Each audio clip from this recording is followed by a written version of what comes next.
Hi, I'm Horatio Alexander with the Black Tie Comedy Troupe, and I'm on the search for the keys to comedy. Each month I'll interview a different local artist in order to find the keys I seek. Welcome to Tie Talks. This month I'm interviewing Rob Campbell with CinemaQueso.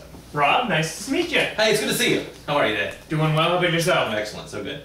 So, can you tell us a bit about CinemaQueso? Do you want the CinemaQueso or my whole life? Just CinemaQueso. Just. That's probably better.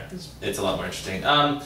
Let's see. What year was it? 2003, I believe. I was interning at a local production house called Picture This Production Services, where you can go and rent equipment. I was the intern there, so I just mostly wrapped cables up, and that was about it. And I met other interns, and they had friends, and we all formed a film collective called CinemaQueso. We started making, before we officially formed, we'd sort of made a couple little shorts, like a fake movie trailer, like an action movie trailer, and but we started doing a monthly submission to an open screening called Independent Tuesday, which used to be at a bar, originally the bar Nocturnal, which is no longer a bar. And we would make a film every month, between 1 and 6 minutes long, and we did that for a good solid 2 or 3 years. And then we started making some more ambitious projects, and that's where everything fell apart. So right now we're on a extended hiatus because everybody's got jobs and babies now, so we make fewer films now than ever. Well, I'm sorry to hear that. It's alright, it happens. Everybody grows up. Yeah. I think the question we all want to know, though, is where did the name CinemaQueso come from? I believe my friend Tony Bavacqua, who was one of the, originally one of our camera guys, I can't remember some of the rejected names. I wish I could think of the rejected names, but he is a Spanish-speaking man, and he was his suggestion, and we all loved it. So it's as simple as that. Just CinemaQueso, because cinema is Spanish for cinema, so that works out. Yeah, it's nice. And queso is, of course, cheese, and and we were pretty cheesy dudes, so it worked out. Fair enough. Yeah. Given your experience in comedy, how long do you see yourself lasting in a post-apocalyptic world? Oh, good question.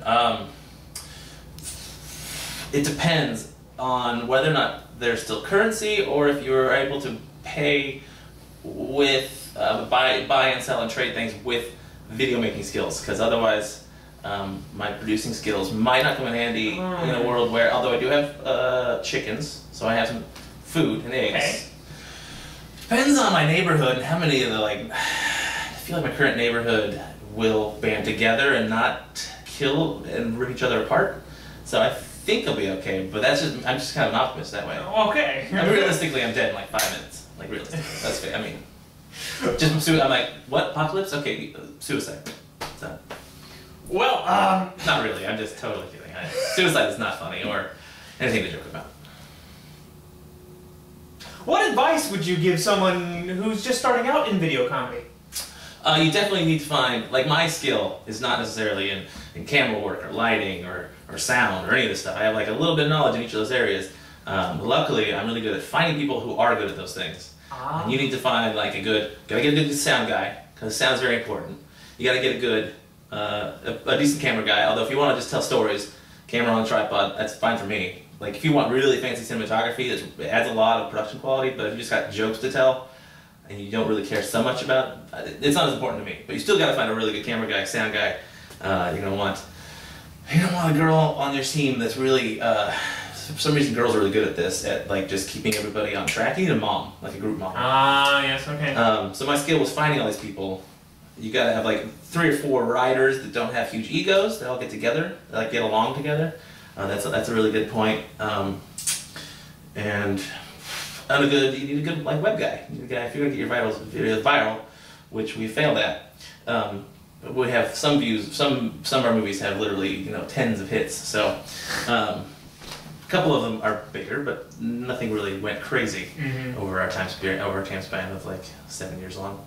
Of course. So you need a better web guy. You need a better web guy than we had. Okay. Somebody really selling you online on the good advice on your BuzzFeeds and your what are the kids logging onto these days? The Twitters, the YouTubes, and the I kind of hate when the G pluses.